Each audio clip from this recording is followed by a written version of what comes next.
We will be bringing forward Lloyd Hawkeye Robertson and Paul Nathanson. So one moment while I get you folks into the queue here. And I will hand over the platform to these folks here shortly. And there's Paul. Excellent.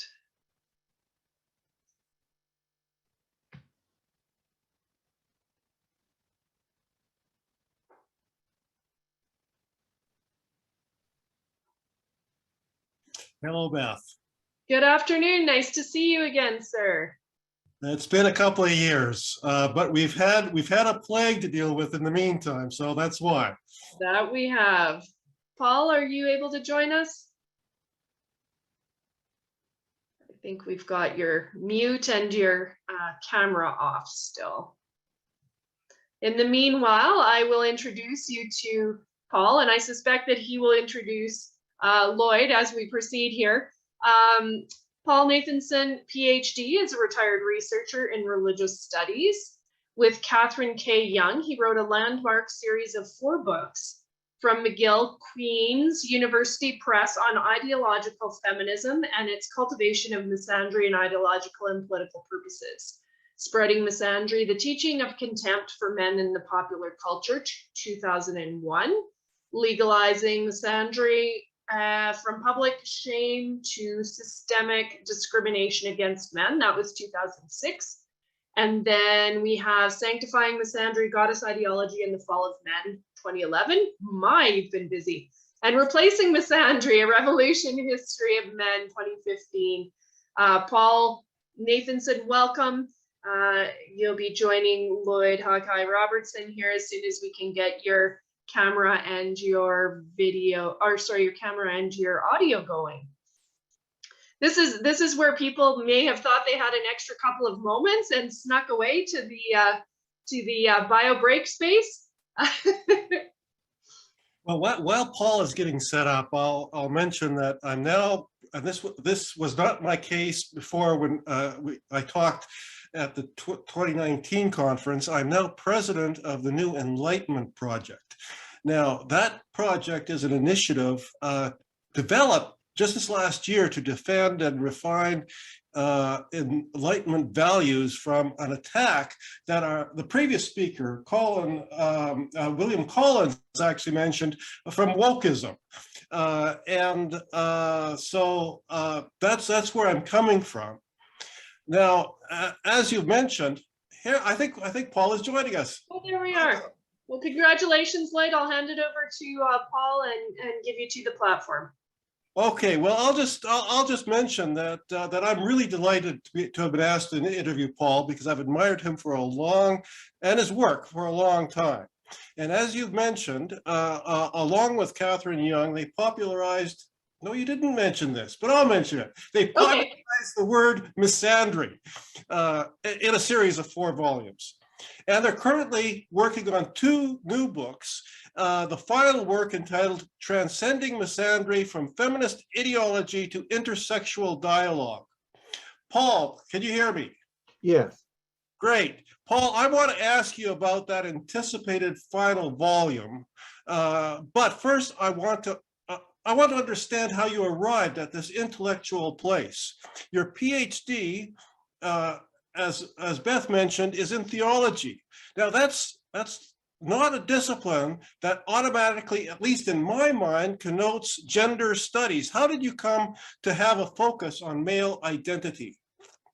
Well, actually, my doctorate is not in theology, it's in religious studies, comparative religion, which is a secular discipline. I don't speak in the name of any religious tradition.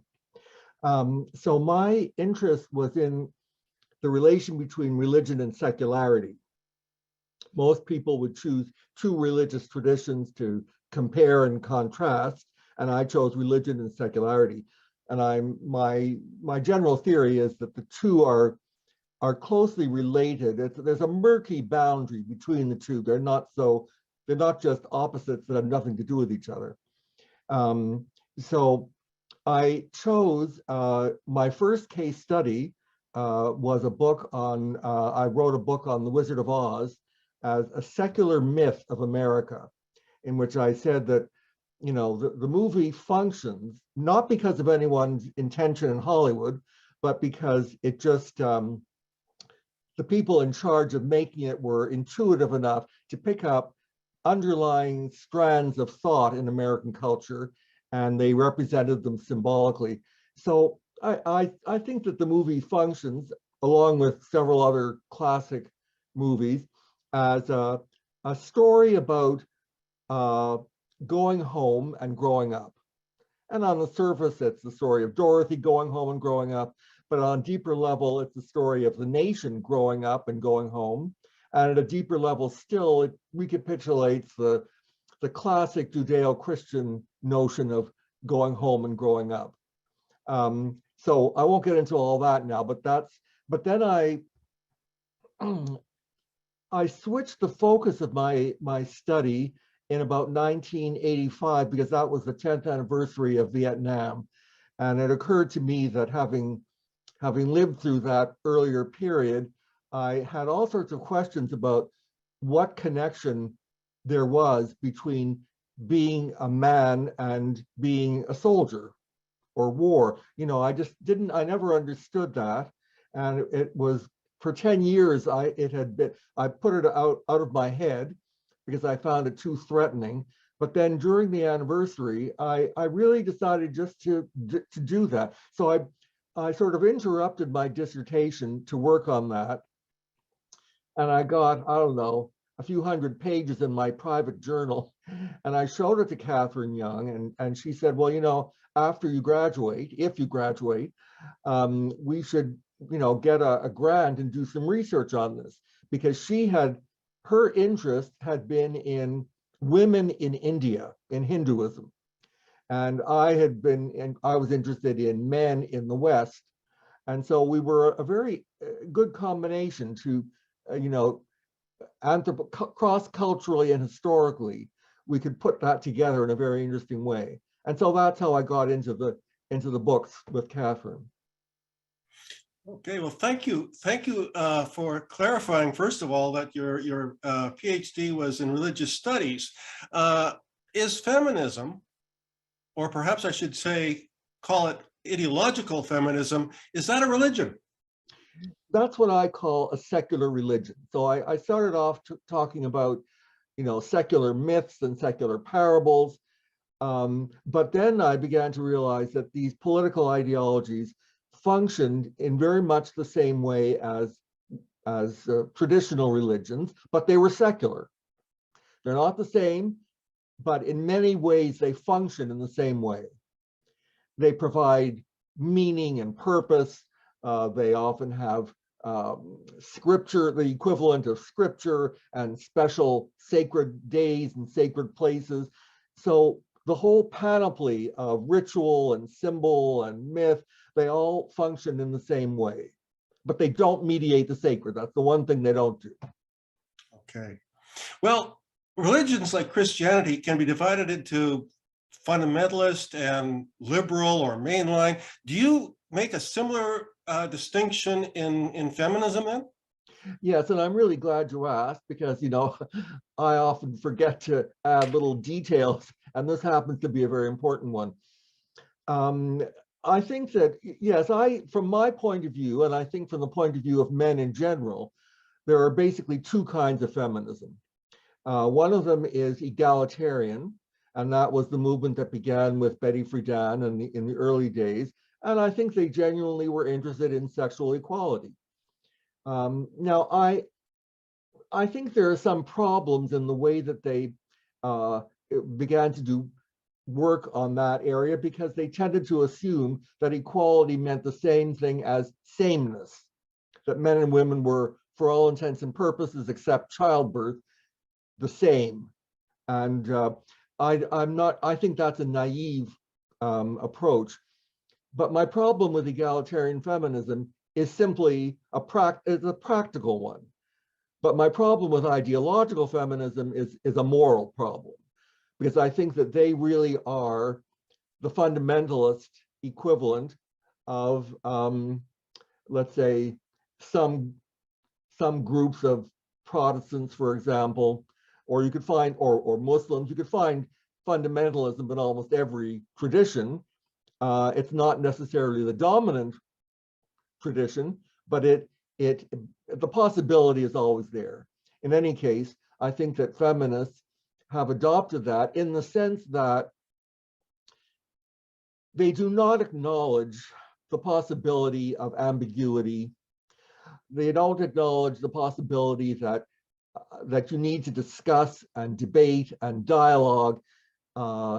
It's simply they have a mythology which they argue is uncontestably true, and that those who don't agree with them are either infidels, which are people who are beyond the pale, or maybe heretics who once had the true faith and have rejected it for one reason or another. So yes, I think that's the parallel I want to make. When I talk about feminism as a secular religion, I mean a secular form of fundamentalism. Okay, I'm going to follow up on that in just a moment, but first, in your 2015 book, Replacing Misandry, you quote Hillary Clinton as saying, and I'm going to read the quote, "Women have always been the primary victims of war. Women lose their husbands, their fathers, their sons in combat.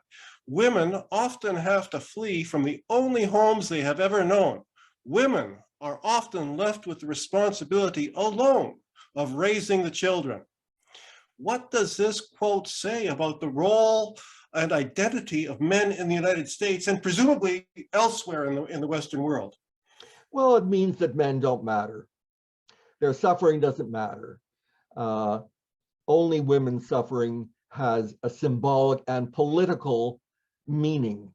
And therefore, when you talk about human suffering, you talk about it from a political point of view. How are we going to improve the lives of women? Well, it's because you convince people that only women are victims, and therefore that only women deserve the attention and the care and the compassion from society. Men don't need it, which is false. I just think that's false, demonstrably false, actually. It's not just my contention. The statistics certainly don't indicate that. Would you classify Hillary Clinton then as an ideological feminist? Oh, I don't know how to classify her. I think she makes use of whatever is at hand for her purposes. I think she's basically interested in her own career, in power, and she'll use or she'll appeal to whatever group she can. I don't think that I'm not aware that she's ideologically committed. We heard earlier today Robert Whitley talk about a lack of empathy, and the Clinton quote seems to, as you just said, indicate a lack of empathy. Is this based on what? Male invisibility, or the last speaker, William Collins, was talking about it started with a biological imperative. What's your take on this? Well, I didn't see the whole performance of Collins, so I can't really say. But I think that the invisibility of men is a combination of many factors. The most obvious one is simply that men have been taught, at least in this culture and probably many others, not to complain, not to whine, but to be independent and strong so that they can fulfill one function, which is basically, or several functions of men, and that is to be, let's say, the providers, people. So you don't want men to grow up always depending on the state or on compassion of society. You want them to be self-motivated, whether it's in the boardroom or on the battlefield, or in the bedroom for that matter. I'm glad you added that. As I think you're aware, I have published research on the stigmatization of men. Now, is misandry the same thing as stigmatization, or is it something different?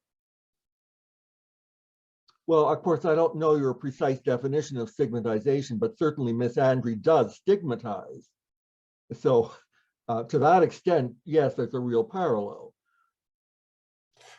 Miss Andre is something that I think flows from another phenomenon, which I find even in egalitarian feminism, and that is gynocentrism.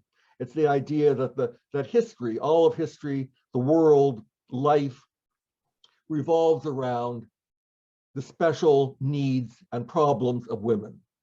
Now, out of that, you get some people who draw the conclusion that, well, the needs and problems of women are all caused by men. That's where you come into Miss Andre. Yeah, I would think that stigmatization has a somewhat different perspective, but we won't get into that because this interview is about you, of course, not me. In your 2006 book, Legalizing Misandry, you state, ideological intolerance is already rampant in the university and has been during the entire period of affirmative action. In this conformist and censorious atmosphere, not many university teachers actually encourage independent thought that is based on critical analysis of fashionable political ideologies.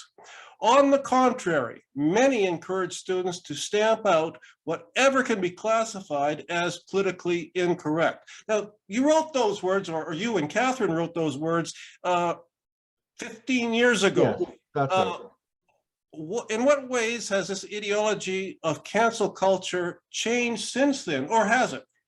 Well, I don't think it's changed. I mean, wokeism is just another word for what existed then. We called it identity politics or political correctness, but in fact, that was the matrix, the origin of what we now call feminism.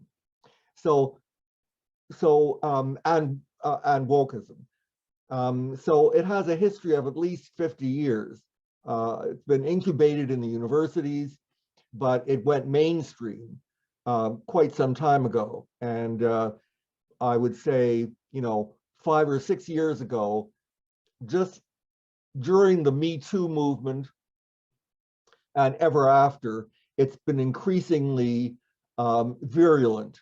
And I use the word virulent with its Latin etymology from the word man, with care. So it's not new, it's been there. And in fact, you can look back historically and find various periods throughout history in which there were similar phenomena. So we now have a series of, mind viruses or moral panics, and they're coming with increasing frequency. No sooner has society recovered from one than another one begins. But in each of these episodes, whether it was the witch trials or maybe the McCarthy period, so the name of the enemy sometimes changes, but the mentality remains the same. It's just a matter of finding a target that is convenient. And so what the phenomenon is, at least partly, it's projecting your own fear onto a group of people. I'm not a psychologist. I don't analyze that in psychoanalytical detail, but that's basically what I'm saying. Okay, thank you. Now, in your forthcoming book, Transcending Misandry, this book, as I understand it, will advocate intersexual dialogue. In fact, that's in your title. Now, feminists have not felt a need to engage in such dialogue in the past. What would incentivize them to engage in such dialogue in the future? Well, first of all, for various reasons, that book, which is basically written, has not yet, we haven't yet published that, and I'm not sure that we're going to in the near future. And in a sense, it's just as well because we are as remote from intersexual dialogue as we are from, I don't know, peace in the Middle East, or, I mean, it is so remote that even preparing for it is a difficult task. And that's not due only to feminists, that's due to the whole wokest mentality which permeates culture at every level. So I think that it's a method. You know, it's not just we developed it not just as a nice sounding ideal, as a synonym for conversation or national debate, which are, you know, terms that I hear all the time. We developed it as a systematic approach with rules. It's a method. And we outlined 10 principles, what we call the Decalogue of Dialogue. And they amount to, you know, it sounds pretentious, but they basically amount to a combination of common decency and common sense. If you're going to be able to talk to people, you have to have a mentality that is open to that conversation instead of just ranting at the other. So it is a possibility. I developed it because I had done work in Jewish Christian dialogue, which I think was not particularly successful. I mean, it was successful at the higher ecclesiastical levels, but when it came to the level of ordinary people, yeah, they gathered in synagogue basements and church basements and had nice conversations. But I mean, it didn't amount to anything much. And the reason, I think, was because not everybody found it necessary. It was a nice thing to do, but the secular state, Canada, is what guarantees religious freedom. We don't need the goodwill of Jews or Christians. So there wasn't the urgent need for it. And I think that one of the things that I noticed was that the Jews in particular came because they wanted to tell Christians about themselves, but they didn't necessarily want to hear about Christianity. They found that threatening. And historically, they had good reason, but nevertheless. So I developed something much more rigorous out of that experience, something that could be put into use, not just between men and women, but between blacks and whites, or Anglos and Francos, or any groups in conflict. Now, regardless of whether or not we ever get to the stage of having this intersexual dialogue, we do need, as I think you've written already, we need to develop the male identity, which has been damaged. Our identity as a protector and provider, emphasizing things like strength, courage, and bravery, this has all been diminished. On what can we build this new identity that is distinctive, necessary, and publicly valued? Good. Thank you for mentioning those three criteria, because identity, a healthy identity, in my opinion, must have at least those three qualities, particularly public value. In other words, it's all very well for any individual to form a nice identity, but to have a collective identity is by definition to interact with and contribute to the larger society. So if you can't contribute anything, then you cannot have a healthy identity. And therefore, for the people who cannot do that, they will abandon a society without room for men. They might abandon it by committing suicide, or by dropping out of school and becoming an underclass. They might do it through drugs or crime or what have you, but they essentially abandon a society that does not care about them, that is indifferent to them. And I think that's what we're seeing. Okay, but I'm still not clear. Oh, yes. How do we develop that identity? Yes. Well, okay. So I think that over many centuries, we're talking about, you know, in one of our books, we went back, you know, about 10 to 12,000 years to the agricultural revolution, which was the beginning of many, many things that we now are just essential parts of our lives. It's the beginning of the rise of cities, the rise of hierarchy, the rise of warfare, because you could store food and people could raid it, or you could go and raid other people. So agriculture was a fundamental change in human condition, I would say. Now, over the centuries, we've had a series of technological and cultural revolutions. The most obvious recent one would be the Industrial Revolution, but we have others, biological revolution and so on, computer technology. But the one that nobody else talks about, and I think is very important, is what I call the military revolution. And by that, I mean not simply the development of new military technologies, but a fundamental change in the social contract between men and women and the state. And it began really during the French Revolution with universal conscription, but not universal, really universal male conscription. Now that meant that if you were willing to fight and possibly die for the state, for the revolutionary state, then you could be a full citizen of the new society. But if you were not willing or able to do that, then you were also not quite a full citizen. So one of the things that happened was that to be a man, by definition, came to mean being a soldier for the state. And that wasn't exactly a new phenomenon, but it was new in many ways. I mean, men had always been soldiers, but not necessarily in conscript armies. Most people had to produce food in the fields.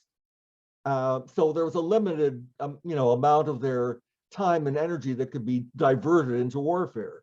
The people who became the warrior class were the aristocrats. Now, so I think that by this time, the notion of men as providers and as protectors has been severely attenuated because the state has simply replaced men. The state is a surrogate man, a surrogate husband, and a surrogate man. Women can do both of those things, if not by themselves as individuals, then with help from the state.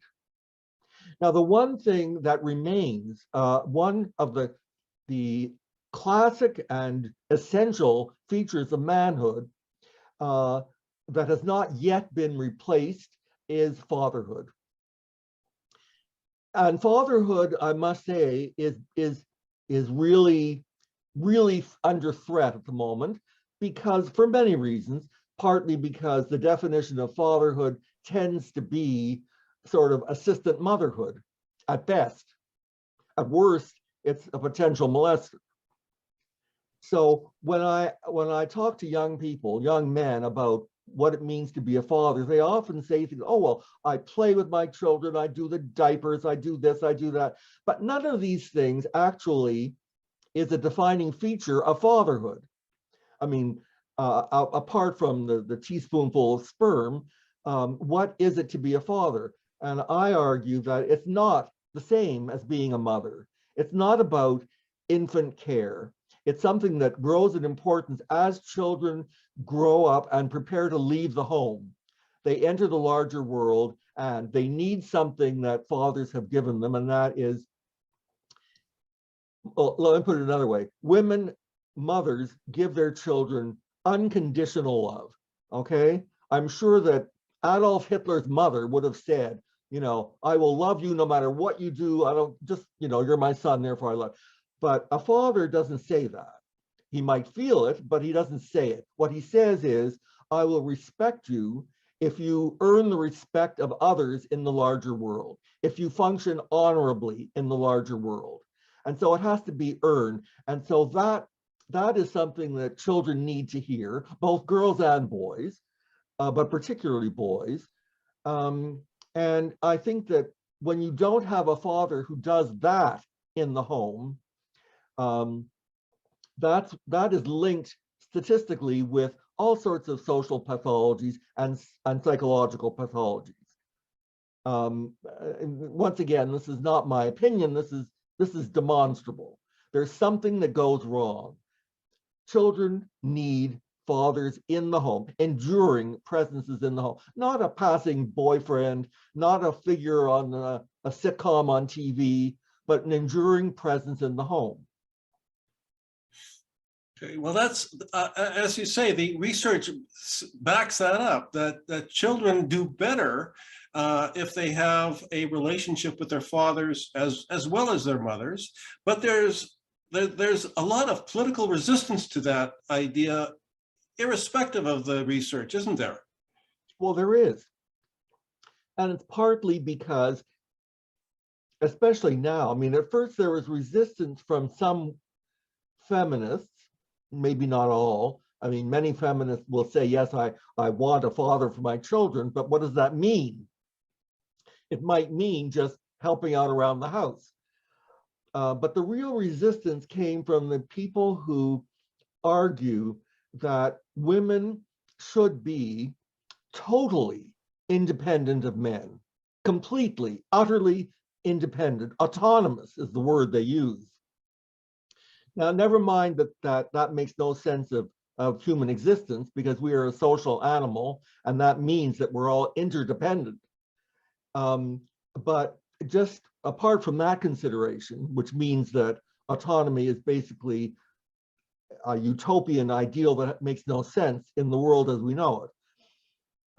But it means that some feminists resist the idea of conceding that fatherhood is an independent, it's not independent, that it's a necessary part of family life.